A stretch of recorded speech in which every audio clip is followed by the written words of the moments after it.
हरे कृष्ण। ईशोपनिषद श्लोक संख्या 12। अंधम तमः प्रविशन्ति ये संभूतिमुपासते ततो भूय एव ते तमो य उ संभूत्यामृताः। अनुवाद: जो लोग देवताओं की पूजा में लगे हैं वे अज्ञान के गहनतम क्षेत्र में प्रवेश करते हैं, और इनसे भी बढ़कर वे हैं जो निराकार ब्रह्म के पूजक हैं।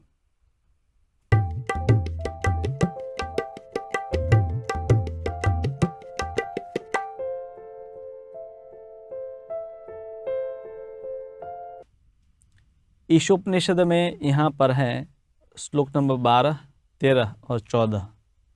यहाँ पर ये दोनों शब्द है, इसके विस्तार से चर्चा है, संभूति और असंभूति।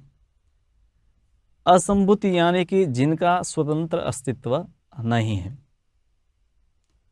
हम हैं, सब मनुष्य या सभी जो जीव हैं वो परतंत्र हैं। हमें अपने अस्तित्व के लिए प्रकृति पर निर्भर रहना पड़ता है, शरीर पर निर्भर रहना पड़ता है, तो हमारा स्वतंत्र अस्तित्व नहीं है। पर श्रीमद् भागवत पुराण में शुरुआत में ही बताया गया है कि भगवान जो है वो स्वराट है, यानी कि पूर्ण स्वतंत्र। उनको अपने अस्तित्व के लिए और अपने आनंद के लिए किसी और वस्तु की आवश्यकता नहीं होती है। और हम सब हैं भगवान के सेवक हैं, तो हम सब हैं नित्यो नित्यानाम चेतनश्चेतनानाम एको बहुनाम यो विदिधाति। वो एक है और सबकी कामनाएं पूरी करते हैं, यानी कि हम सब उनके ऊपर निर्भर हैं, चाहे वो हमारी भौतिक सुख की कामनाएं हो या आध्यात्मिक सुख की कामनाएं हो, हम ईश्वर पर निर्भर हैं।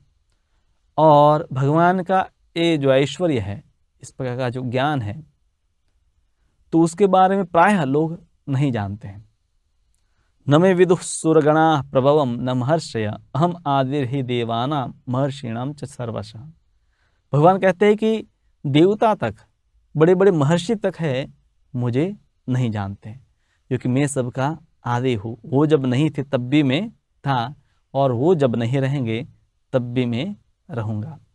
तो ईश्वर को जानना है, वो सिर्फ मन के तर्क से नहीं जान सकते। मतलब वो इतना आसान नहीं कि सिर्फ मन से कुछ तर्क किए और जान सकते हैं। हालांकि तर्क के द्वारा ईश्वर को समझने का प्रयास जो लोग करते हैं, वो ये शब्द के प्रयोग करते हैं, न इति न इति नेति नेति, कि ईश्वर ये भी नहीं है, ईश्वर वो भी नहीं है, और ये सब वस्तु ईश्वर नहीं है, ईश्वर इससे परे है। तो उनकी जो ईश्वर के बारे में धारणा क्या बनती है कि ईश्वर है निराकार है, ईश्वर है निर्विशेष है, और ईश्वर है वो निर्गुण है। क्योंकि इस संसार में वो जो गुणों को देखते हैं तो विचार करते हैं कि ईश्वर इन गुणों से परे है। अब इस संसार में आकार को देखते हैं हम, तो कहें कि ईश्वर है इन आकारों से परे है। और इस संसार में बहुत सारी विशेषताएं देखते हैं, तो ईश्वर है विशेषताओं से भी परे है।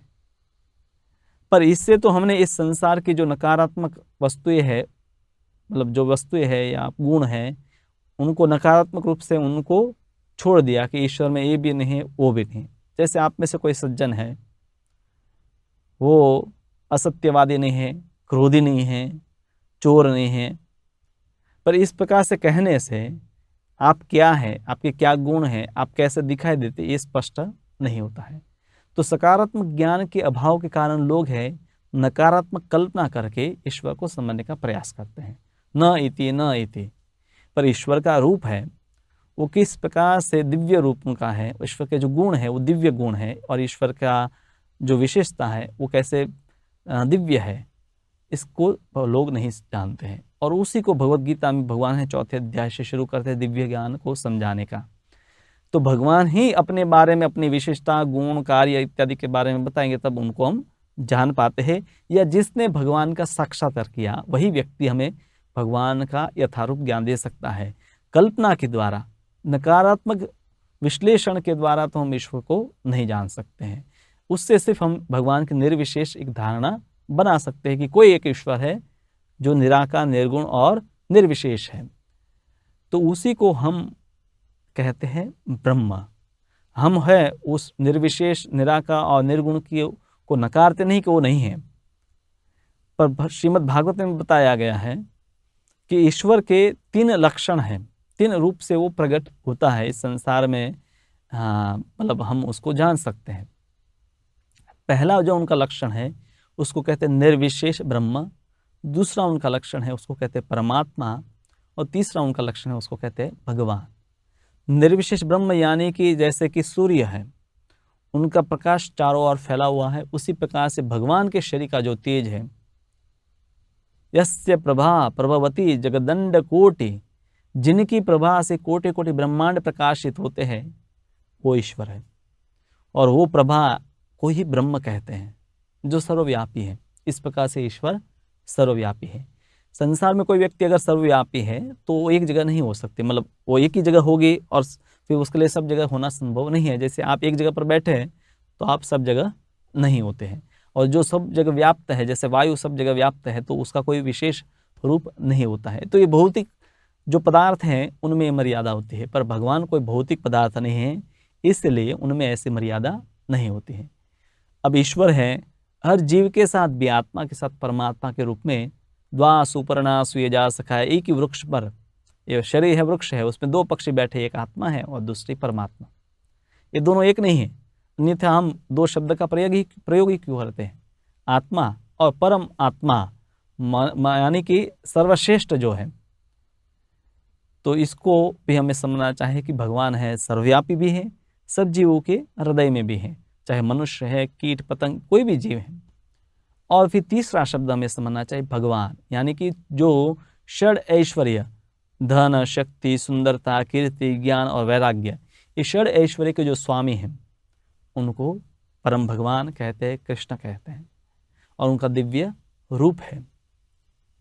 तो भगवान के लिए तीनों वस्तु एक साथ संभव है। उनका दिव्य रूप होता है और वो हर एक आत्मा के साथ परमात्मा के रूप में भी विद्यमान है, और सर्वव्यापी भी होना उनके लिए संभव है। कोई भौतिक पदार्थ के लिए ऐसी वस्तु संभव नहीं है।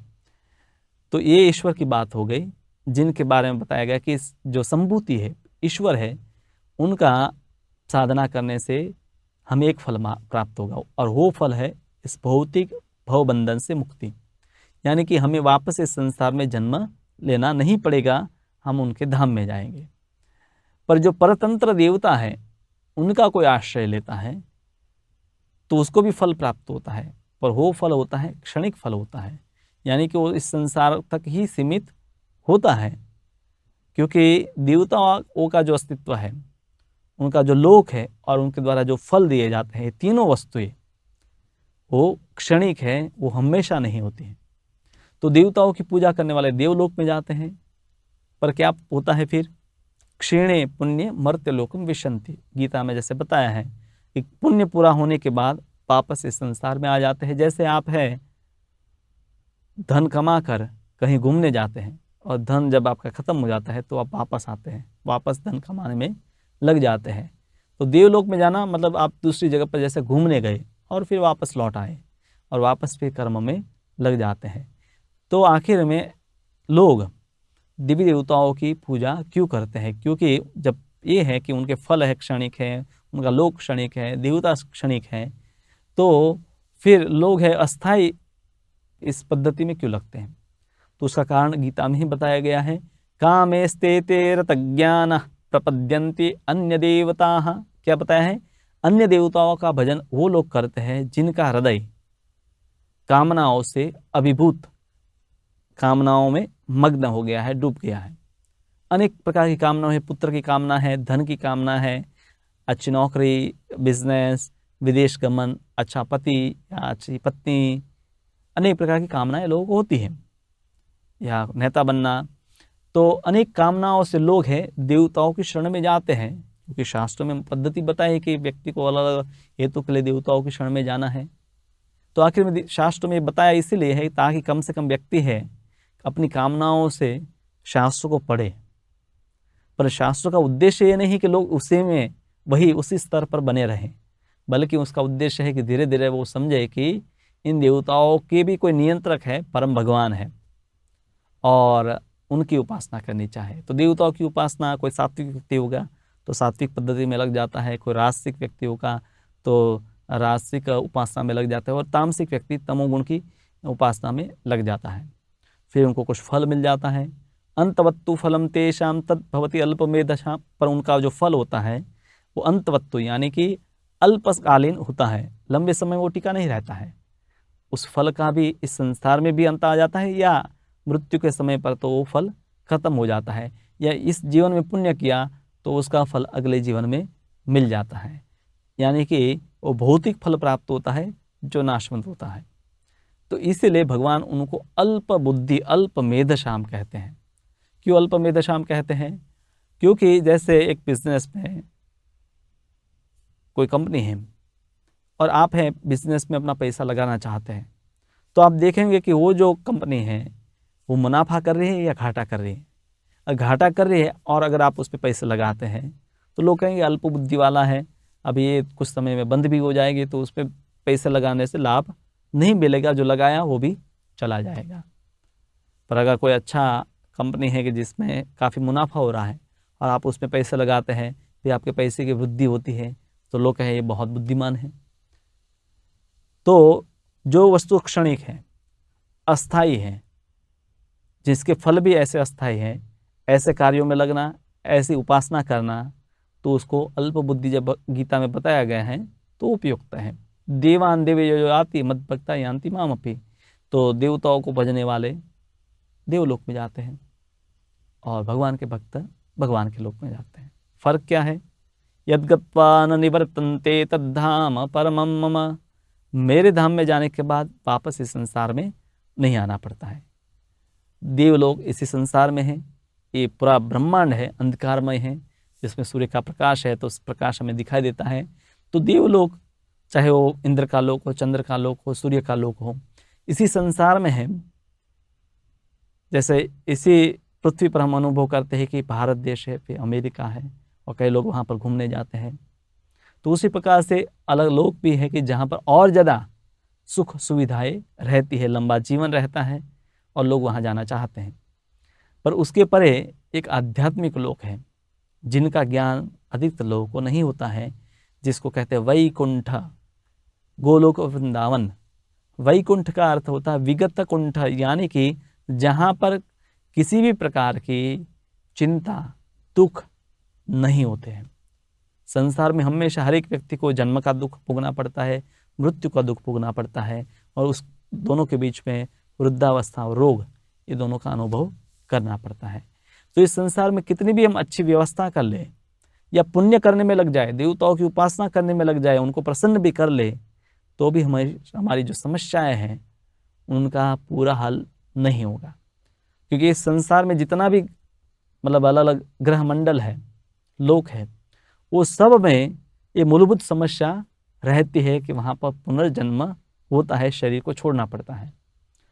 पर फिर भी जो धर्मध्वजी लोग हैं या धर्म का सिर्फ नाटक करते हैं, वो लोग हैं नास्तिक तथा निर्विश्वादियों के द्वारा ऐसे लोग हैं तो भ्रमित होते हैं। कई लोग हैं कि सिर्फ दिखावे के लिए धर्म का पालन करते हैं, तो या तो वो सिर्फ है निर्विश्वादी होते हैं, यानी कि अंत में वो समझते हैं कि ईश्वर तो निराकार है, पर अगर ईश्वर है उसको नहीं मानेंगे तो हो सकता है हमारा कुछ नुकसान हो जाए, तो मान लेते हैं।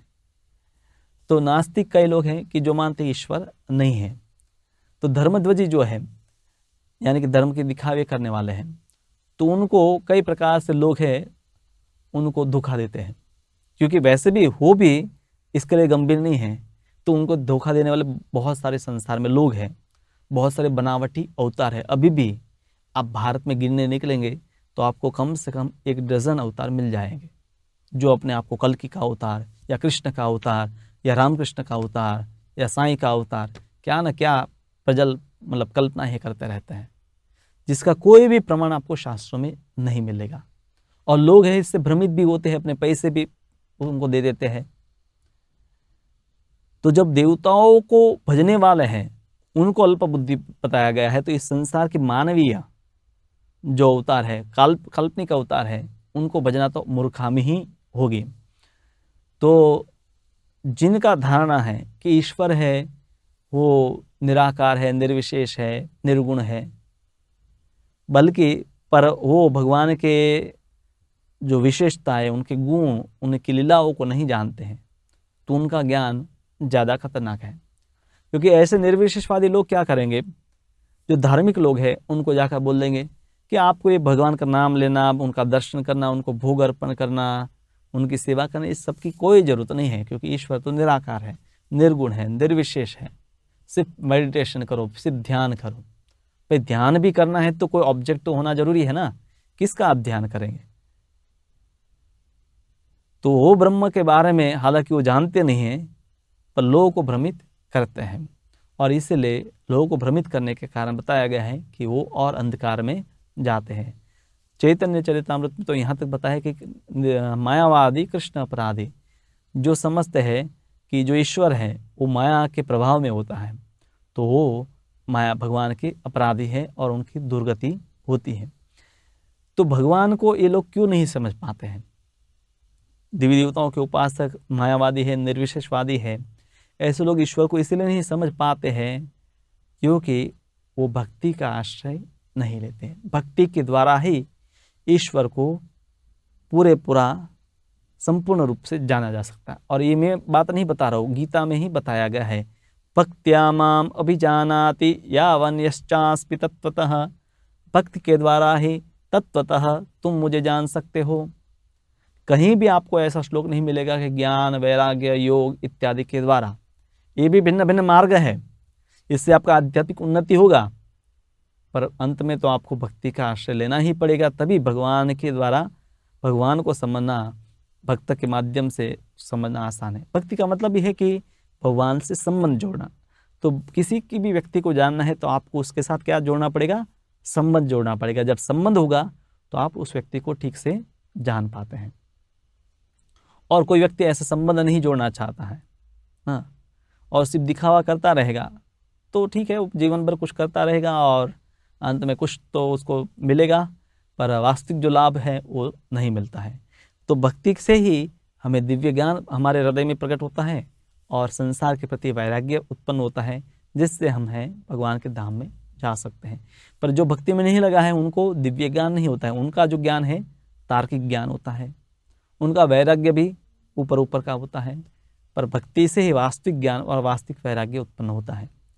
और धर्म के नाम पर जो छद्म धर्मध्वजी है, तो उनमें ज्ञान और वैराग्य का अभाव होता है। और कभी कभी ऐसे लोग हैं महात्माओं का नकल करते हैं, जैसे महात्मा के बारे में बताया कि जो सब जीवों के कल्याण में लगे हुए हैं। तो सब जीवों का कल्याण है भगवान की भक्ति करने में, और महात्मा सब जीवों को प्रेरित करता है कि ऐसे भगवान की भक्ति करनी है। पर ऐसे लोग मानव समाज, राष्ट्र सेवा, समाज सेवा, विभिन्न नामों से या विश्व शांति, अनेक प्रकार के नामों से ईश्वर को भूलकर संसार के कार्यकलाप में लगे रहते हैं। और दूसरे लोग जो ईश्वर के कार्यकलाप में लगना चाहते हैं उनको भी कहते हैं कि आपको ईश्वर की सेवा नहीं करना है, संसार की सेवा में लगे रहो। और इस प्रकार से दूसरे लोगों को भी भ्रमित करते हैं। तो माया में उनका अस्तित्व बना रहता है। धार्मिक भावनाओं का कभी कभी वो दिखावा कर देते, कभी कुछ यज्ञ कर लेंगे, कभी कुछ मंदिर बनवा लेंगे और कुछ ग्रंथ भी पढ़ लेंगे, पर जब तक भक्ति नहीं है तब तक ईश्वर को समझना कठिन है। और कभी कभी ऐसे लोग हैं दुराचार में भी लिप्त रहते हैं, यानी कि पाप कर्म भी लगते हैं। उनको लगता है कि पाप या पुण्य जैसा नहीं होता है, सिर्फ बस अपने विचार अच्छे रखो और फिर जो भी आप खाते हैं उसमें कोई प्रॉब्लम नहीं है। और सबसे बड़ी उन्होंने गलती जो की है वो कि भगवान के जो भक्त हैं, प्रामाणिक जो आचार्य होते हैं, यानी कि जिस परंपरा में भगवान ने ज्ञान प्रदान किया उस परंपरा को न स्वीकार करके स्वयं ही अपनी एक काल्पनिक परंपरा बना लेते हैं। या ऐसे लोग कहेंगे कि हमारा तो कोई गुरु नहीं है और हमें एक ज्ञान स्वतः ही हो गया है। पर भगवान जब गीता में कहें कि अर्जुन ये परंपरा से ज्ञान प्राप्त होता है, तो हमें भी जो प्रामाणिक वैष्णवों की जो परंपरा है उसमें एक ज्ञान को स्वीकार करना पड़ेगा। और फिर ऐसे जो छद्म लोग हैं उनको वर्तमान की जो सरकार है वो भी दंडित नहीं करती हैं। बहुत सारे लोग नास्तिक हैं, बहुत सारे लोग धर्म के नाम पर है उटपटांग बातें करते हैं। कई लोग कहेंगे कि हम सब भगवान हैं, कोई कहेंगे कि आप मुझे कुछ फीस दीजिए, हम आपको भगवान बना देंगे, या आप हमें पैसे दीजिए, आपकी सब इच्छाएं पूरी हो जाएगी। हाँ, आप सिर्फ मेडिटेशन कीजिए और कुछ करने की ज़रूरत नहीं है, आपको कोई नियम पालन करने की ज़रूरत नहीं है, सिर्फ है आप हमारे मेंबर बन जाइए। तो ऐसे कई प्रकार से लोगों को भ्रमित किया जाता है। और वर्तमान में जो सरकार होती है वो लोकशाही से बनती है, लोगों से ही आती है, तो उसमें किसी को प्रशिक्षण नहीं हुआ होता है जिस प्रकार से अर्जुन को प्रशिक्षण मिला। परीक्षित महाराज, ध्रुव महाराज, प्रहलाद महाराज, युधिष्ठिर महाराज, शास्त्रों में अनेक प्रकार के उदाहरण हैं कि जो राजा है, राजा बनने से पहले गुरुकुल में जाकर गुरु के मार्गदर्शन में वेदों का अध्ययन करता है, स्वयं में वो आध्यात्मिक जीवन का अनुशीलन करता है, उसके बाद है उनको उत्तरदायित्व दिया जाता है राजनेता बनने का। क्योंकि पूरे देश की जो प्रजा है उनको है मार्गदर्शन देना है, उनको जो पथ पर चले रहे, धर्म के पथ पर चल रहे हैं, उनको उस पथ पर बनाए रखना है। तो काम आसान नहीं है, तो इसलिए उनका प्रशिक्षण होना आवश्यक है। और इसीलिए आप देखिए कि ऐसी स्थिति न होने के कारण समाज के नेता, राजनेता इत्यादि इस विज्ञान को नहीं जानने के कारण ही पूरा समाज जो है, वास्तविक जो सनातन धर्म है, जहाँ पर है भगवान विष्णु या कृष्ण की ही उपासना की भार दिया गया है, गीता में भी देखे, भागवत में भी देखे, उपनिषद भी देखे, तो उसको छोड़कर है लोग काल्पनिक देवताओं के पीछे या देवताओं के पीछे मतलब भागते रहते हैं, और वास्तविक जो आध्यात्मिक जीवन है उससे वो दूर रहते हैं। तो ईश्वर को भजने का, परम सत्य को जानने का सरल जो तरीका है, जो संभूति है, यानी कि परम सत्य जो स्वराट है, उनकी उपासना करना। और उनकी उपासना कलयुग में करने का बहुत सरल मार्ग है, और वो है हरे कृष्ण कृष्ण कृष्ण हरे हरे, हरे राम राम राम हरे हरे। तो उनके नाम का कीर्तन, तो इस प्रकार से आप कीर्तन करेंगे, इस उपनिषद भगवद गीता आप पढ़ेंगे, तो भगवान कहते हैं कि मैं उनको ज्ञान प्रदान करूँगा। मैं भी और आप में से कई लोग हैं कि पहले विभिन्न प्रकार के देवी देवता या मनुष्यों की पूजा करते होंगे, पर जब हमने विज्ञान जाना, भगवद गीता पढ़ी, तो समझ में आ गया कि कृष्ण ही परम भगवान है, देवी देवता उनके सेवक हैं, तो उनको भी आदर हम प्रदान करते हैं, पर आश्रय हम है भगवान कृष्ण का ही लेते हैं, उनसे हम याचना करते हैं और किसी से याचना नहीं करते हैं। और उनसे भी याचना तो यही करते हैं कि हमें उनकी सेवा करने का मौका मिले। तो यही विज्ञान जो है इस उपनिषद में बताया गया है। हरे कृष्ण।